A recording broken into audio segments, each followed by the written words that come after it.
And Congressman, it seems there's almost a war of cultures right now, especially with the Marxist goal, if you will, of dividing the country from within. You're seeing that a lot in the school system.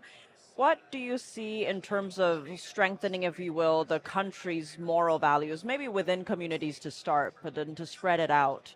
Well, there's a lot of money coming specifically from China that's being funneled into these Marxist organizations that are using immigrants. Like, for example, those ICE riots, I actually call them the Timu riots because Neville Singham was an individual who literally is across from, I think it's like the communism propaganda headquarters in China. He's directly from that. I mean, he is guilty of FARA violations out the wazoo. And he was the one funding these anti-ICE riots, the Party for Socialism and Liberation, all of these very far left progressive movements. You can even look at Code Pink, which is a pro-Palestine group that likes to target and really go into Congress and talk about the Israel versus Palestine issue, again, funded by China. And so I think if you're looking at a lot of the money ties, I mean, you have to expose it, but a lot of your average American, they're not worried about, where the money's coming from because they genuinely maybe might care about these issues. And the problem is, though, is that instead of actually opening up a respectful discourse and dialogue, the right to debate and do it respectfully, they're thinking that, it might be a good idea to, drop off pallets of bricks and burn things.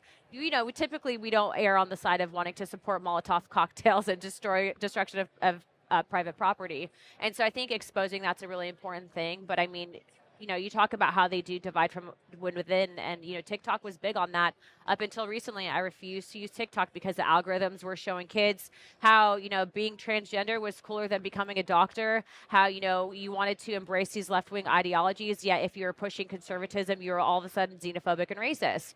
I don't want my kid learning that. Do you want your kids learning that? No, most Americans don't. And so it was absolutely targeted brainwashing. But we're identifying now, we're triaging, but we need more people in Washington. The DOJ is infested with bureaucrats that are obstructionists. Same with the Pentagon. Same with a lot of these three-letter agencies, FBI, CIA.